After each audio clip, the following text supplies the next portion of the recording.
Pathfinder stumbled out into the hallway. He dry-heaved, his vision blurry from the tears that streamed from his eyes. He slumped against the wall of the hallway, gasping and gouging. How? How can something like that exist? How is it even possible? He threw a glance to the room he had just come from, dry-heaving again. It isn't right. It's unholy. It's a thing of nightmares and monsters. No pony should have to face such terror. It's a torture, a cancer upon Equestria that is only festering and growing with the passage of time. It's too horrible. It's too gruesome. It's the bathroom. Nightgaze said flatly as he followed Pathfinder back into the hallway. It's just the old bathrooms. Your sense of smell must be dead, Pathfinder said before spitting against the wall. Oh, God. I think I can still taste the smell. Have you ever tasted a smell like that before? It's the worst. Nightgaze shook his head and turned to continue down the corridor. Are you sure you're a guard, and not an actor? Pathfinder quickly recovered from his harrowing ordeal, and, with a bright smile, caught up with Nightgaze. Really? You think I do well in theater? I once thought about striking out onto the stage. I've got a singing voice you can't believe. Then why didn't you? Ah, I'm a guard, brat, Pathfinder said with a short laugh. You know the story. Father says it runs in the family, generations of guards, one of them was a general. Hard not to get into your head that the guard is the best job in the world when your own parents think that. Still, I get my fix hitting up karaoke night at this bar near the castle. Now my sister, she was the rebel. She... Nightgaze! Pathfinder! Report! And message. Pathfinder winced and flattened his ears against his head as he and Nightgaze came to a stop at a T intersection in the underground tunnels. He turned around just in time to see the last trails of smoke from a popped message bubble disappear in the air. Hold that thought, Gaze. Gotta report to Fortress before she cracks the whip again. Pathfinder formed a bubble from his horn, released it, and spoke into it with a pleasant smile and a pleasing tone. Sorry, Fortress. We were just cleaning out our noses after enjoying the fragrant bouquet of smells from the old latrines. We're currently at a T-junction and will be making a right to head to our next room. End message.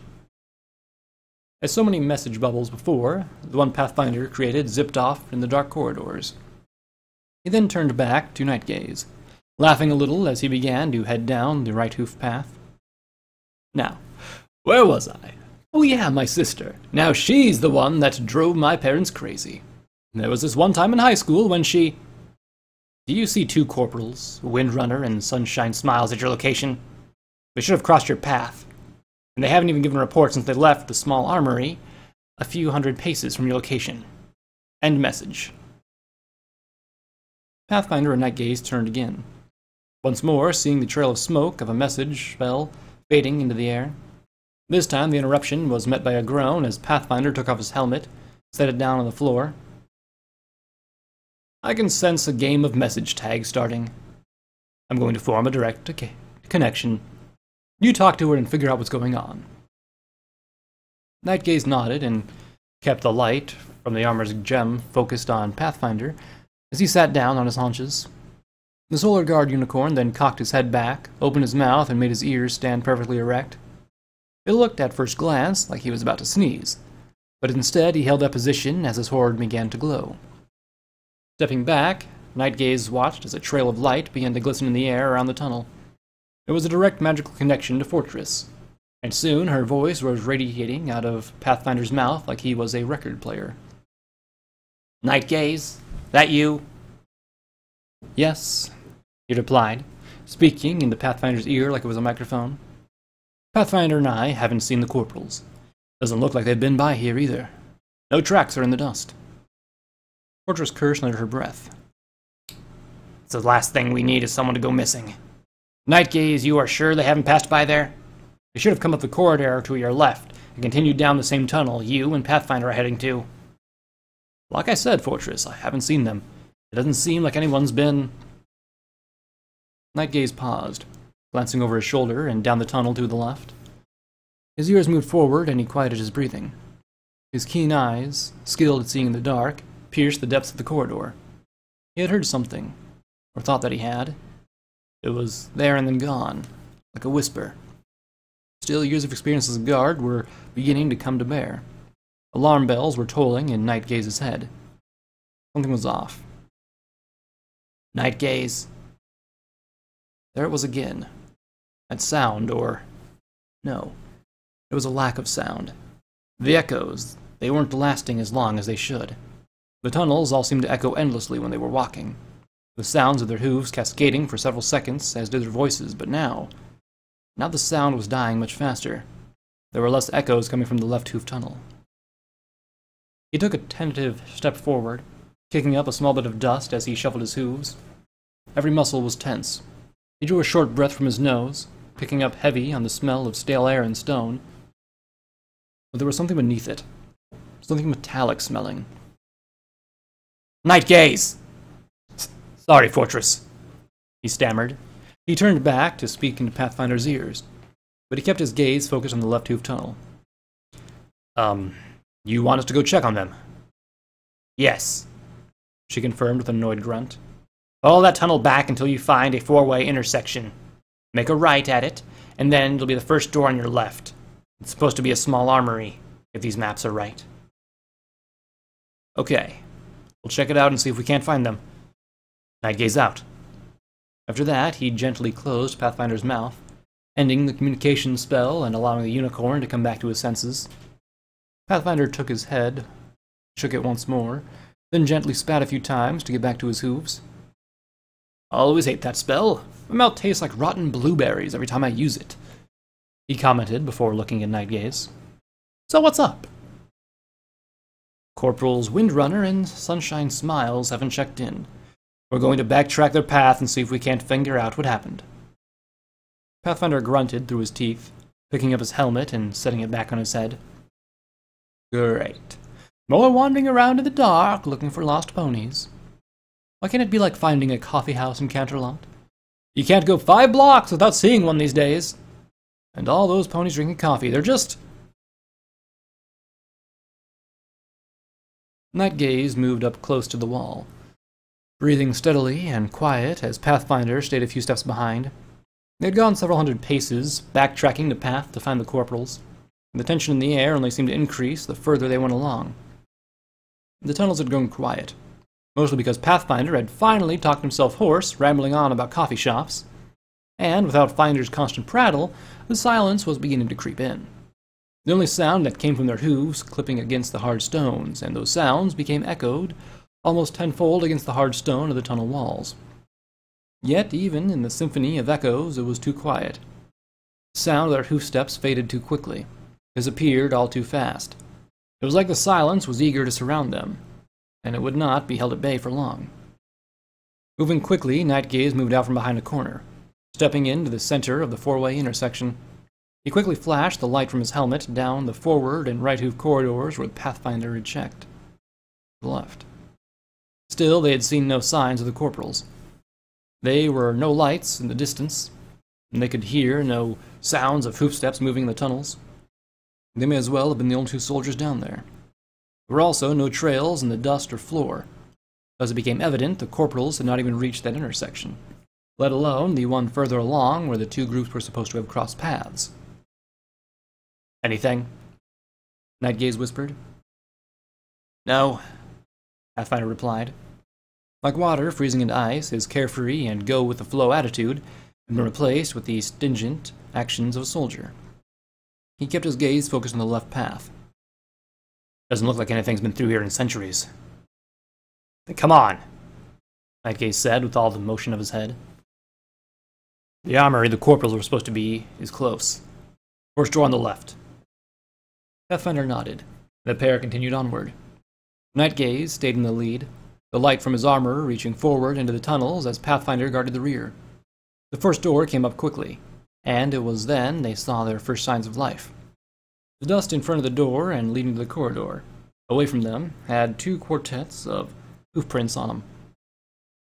There were even a few particles of dust floating lazily in the air, dancing like tiny parasprites in the light of Stargaze's armor and Pathfinder's horn. The dust had been recently stirred.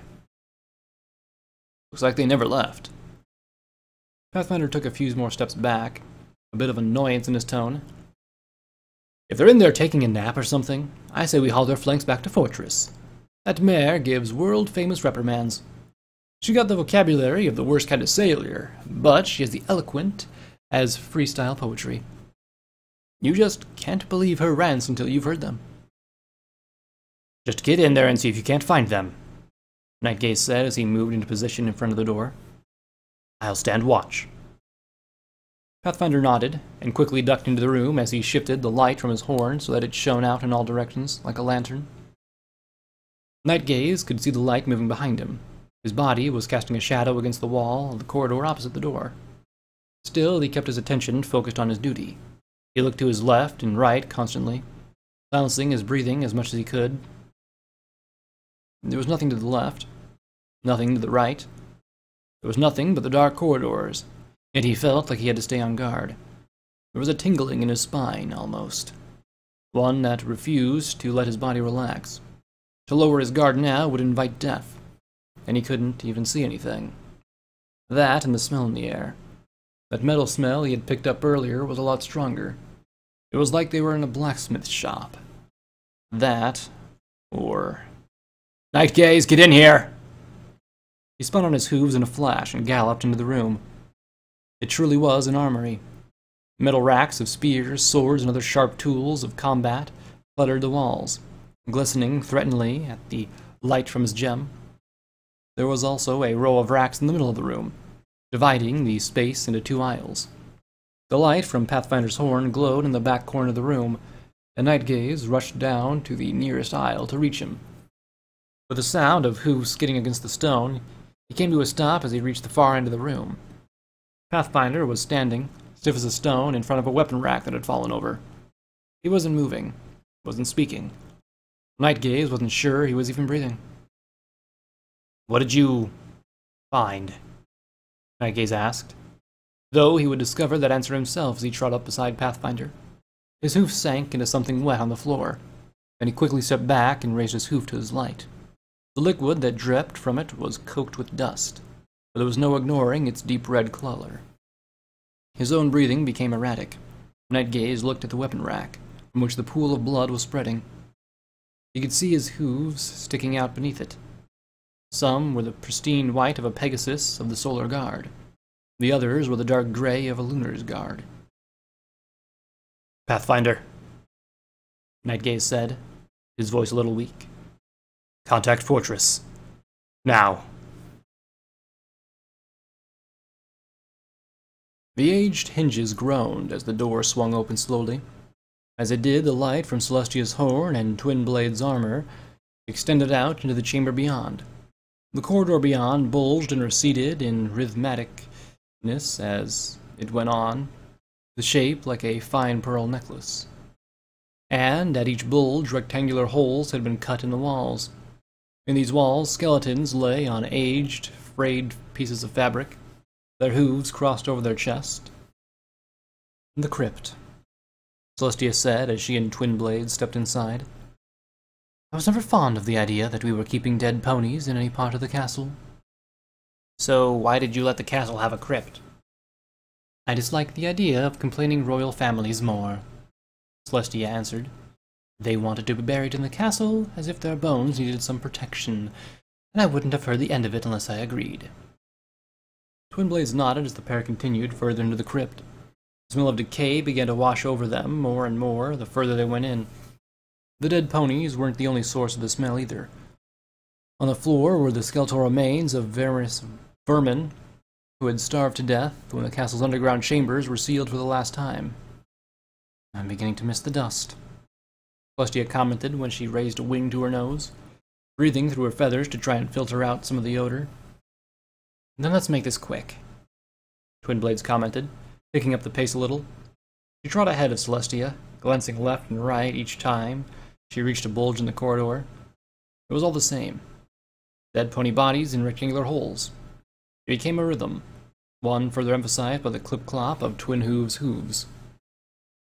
Move forward, stop, look left, look right. Move forward, stop, look left, look right. Stop, move forward, look left, look right. Stop, move forward, stop, look left. Twinblades paused. Reaching a junction where the path through the crypt made a right turn. There were no holes cut in the wall at this turn. It was simply a bend in the corridor. There was, however, one skeleton. It was small, light, and just as old as the rest of the skeletons. A few small trinkets adorned his neck, necklaces and medallions, and beneath lay a book, stained brown with blood that was centuries old. Princess Celestia caught up with Twinblades, letting the light from her horn spread in all directions as the lieutenant extended a wing towards the skeleton. She used the tip of the blade attached to her wing to move the skeleton gently. The skeleton, however, clattered to pieces at her touch.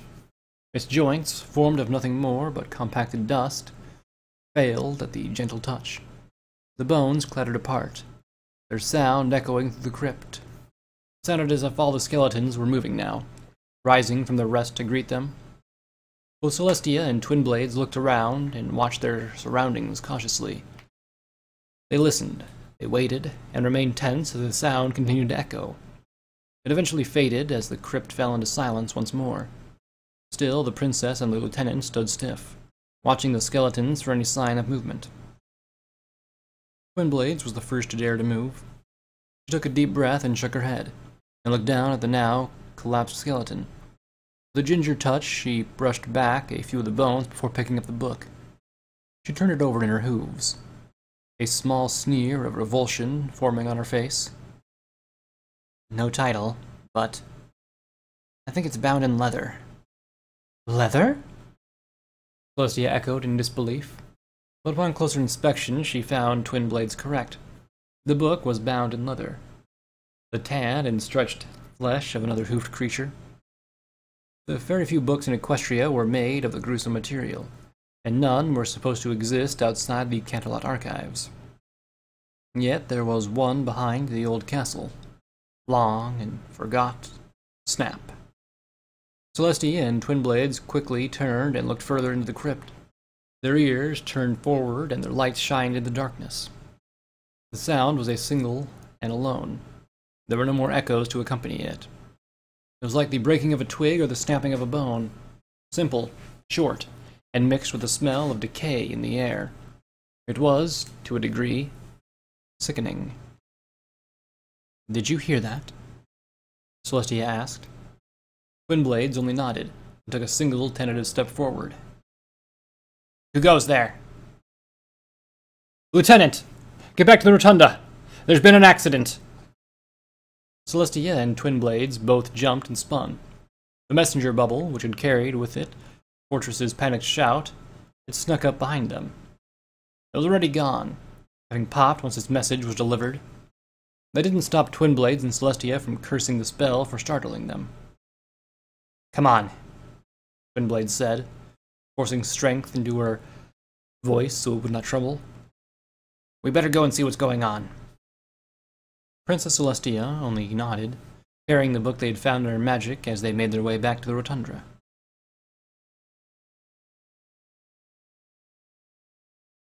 "How did it happen?" "We don't know, Lieutenant. It looks like one of the weapon racks got loose from the wall and fell over." "Are you telling me you didn't hear it happen? How did you not hear a weapon rack falling over? These walls are stone, Sergeant. You should have been able to hear the racket from where you were. You should have..." "Ah!" Twinblades pressed a hoof to her forehead, rubbing a temple gently as she glanced over to the side with the rotunda. There were a few other guards who were covered the bloodied and mangled bodies of the corporals with sheets. Others were working to assemble stretchers from the supplies they had made. The stretchers were originally meant for Luna and Twilight, in case they needed to be carried out of the tunnels. Now the stretchers would be used to transport the dead back to the surface. Just take 5. Night Gaze, Pathfinder," Twinblades eventually said as she waved them off. She then looked to the other soldiers. "The rest of you, get them ready for transport. I want 4 of you to get them back up top. And get your flanks down here and bring as many squads of shining armor as you're willing to spare. We need to speed up the search, and to do that we need more bodies.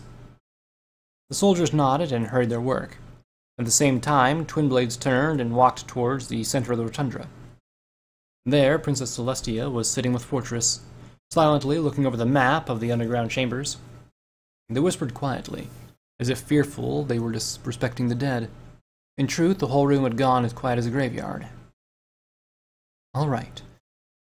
We're going to be 6 ponies down until those 4 come back with reinforcements. Fortress, I want our operations number doubled. No one goes into the tunnels unless they're there with orders. Nightgaze and Pathfinder will be with me in Celestia.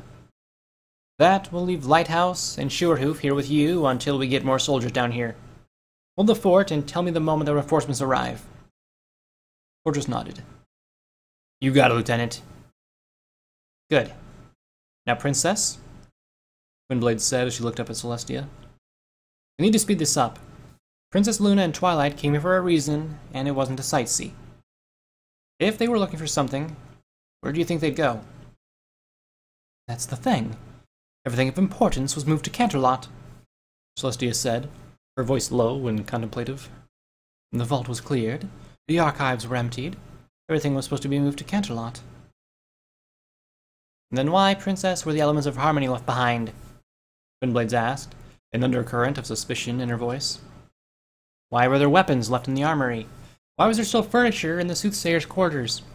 We were told this place was supposed to be empty. It is supposed to be empty, Celestia answered. I was assured these lower chambers had been cleared. There certainly were no signs of things missing once the archives were sorted and organized in Canterlot. As to the elements, they were to be the part of the final transfer.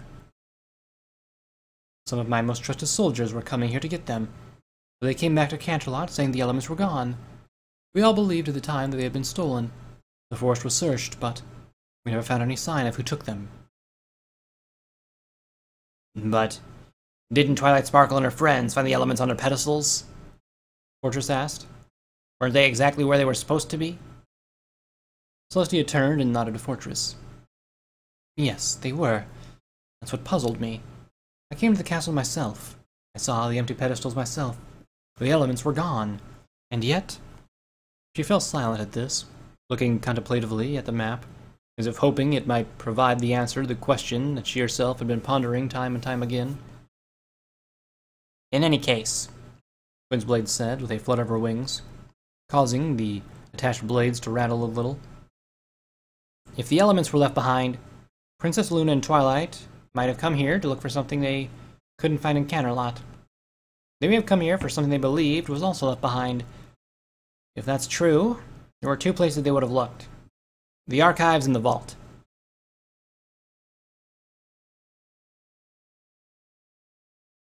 Go ahead, Princess. Celestia nodded, lowering her horn and touching it to the door. Her magic flared. Ancient tumblers clicked free and the hinges cried as the thick doors swung open. Curls of dust rolled into the air, swept up from the floor. For the first time in centuries, light fell on the rows of empty shelves that had once held the greatest knowledge in all of Equestria. Some shelves had collapsed, but others still stood vigilant against the passage of time. The group moved in, stepping slowly. Princess Celestia kept her light lit bright, shining in all directions like a flare as the guards quickly scanned the room. Her nose was filled with the sweet scent of fertile earth, which was a welcome change to the odor of stale air that seemed to permeate everything else. Looks like part of the ceiling caved in, Twinblades commented as the group's lights illuminated a tall pile of dirt that reached from the floor to a hole in the stonework of the ceiling. Be careful not to touch anything unless you have to. The last thing we want to do is cause a cave-in. Pathfinder and Nightgaze nodded as they continued to vigilantly check the aisles between the empty shelves. Soon the group reached the center of the archive room, a large circular space that had paths branching off into the rows and columns of shelves. At the center was a large statue of a bearded pony, with bells on his hat and cloak, parts of which had broken off with age. But still the figure stood proud, like a king of the archives. Who's that? It's Starswell the Bearded, Princess Celestia replied, their lights focused on the statue. He was one of the greatest minds Equestria had ever seen. It seemed fitting to honor him in such a place, where some of his greatest works were stored. If memory serves, there should have been other statues here of other famous scholars, a half-dozen in all. Maps of the archive did show there being 6 sculptures standing. Twinblades extended a wing, pointing straight ahead. Now, the vault should be that way. Since it's the smaller room, we'll check there first, then we'll search the archives proper, working our way back to the entrance. Nightgaze, you take point. Pathfinder, you're our flank. Ah, Captain, if you want me to look at your flank, you could just... Finish that sentence, Finder, and you'll regret it. Roger that, Lieutenant. Pathfinder said with a quick salute. The group fell into formation and continued deeper into the archives. They left the statue of Swarswheel the Birded behind and formed into the darkness. The empty shelves continued to stand silently on their left and right, like silent sentinels that seemed to loom, about to strike them down for their trespass. The aged insect-eaten carpet continued on in front of them, walking in silence, walking without words, walking with their ears struggling to pierce the darkness. Finally, there was a glint in the distance ahead of them, a reflection of metal. They picked up their pace, breaking into jogs, and soon the heavy door, made of solid steel, loomed out of the darkness. It was mammoth, tall enough for Discord to stroll through without needing to slouch. It was sealed shut by a heavy deadbolt, and it bore the symbol of Equestria's flag. That would hurt if it fell on us, Pathfinder commented as he looked over his shoulder. Nightgaze winced and threw a short glare back at Finder. You really have to put that image in my head after what happened to the corporals? Sorry, couldn't help myself. Stow the talk. Twinblade snipped before looking up at Celestia. Maybe we should stand back while you're opening it. Celestia nodded, and the squad moved a few paces back, as Celestia focused her magic on the door. Ancient spells, forged straight into the metal, reacted to her touch. The door knew its priceless, and its tumblers began to open with a grating sound, as if the dirt had gotten stuck in the seams. Though it creaked and groaned like an old stallion, the door yielded to Celestia and released its locks. Then it began to open, its seams glowing with light. Seems not all the magic is drawing from this place, Celestia commented as the vault door continued to open, releasing a warm glow to wash over them. The light gems inside the vault are only to turn on when the door is open or someone's inside. Thus, their power seems to have survived the centuries. I guess this is where you got the idea to put lights in refrigerators, Pathfinder whispered to Nightgaze, who only rolled his eyes as the door finished opening. Like a true and proper vault, the interior of the chamber was comprised almost entirely of metal. Secure cabinets and drawers lined the vaults. There were also podiums spaced throughout the room. Celestia stepped forward, Twinblades following behind her as Pathfinder and Nightgaze remained outside, keeping watch. Such treasures used to be kept safe here, Celestia mused, nostalgia washing over her. She stepped in slowly and paused near the middle of the vault. Twinblades continued on past her, trotting to the far end. The crown jewels, the original copy of the treaty formed by the 3 races of ponies, agreeing to found Equestria in a single shared kingdom. The crown of the Platinum Royal line. You should really go to the Canterlot Vault sometime. All those beautiful relics are so rarely seen or appreciated. Princess, Twinblade said, waving a hoof in the air. I found something. Celestia jogged forward quickly, rushing to the end of the vault where Twinblades was standing.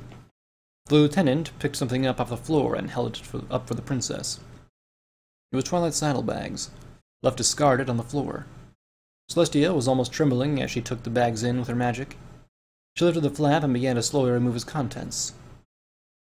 A book on the history of the old castle, light gems, a candle with matches, more books, hoof-written notes.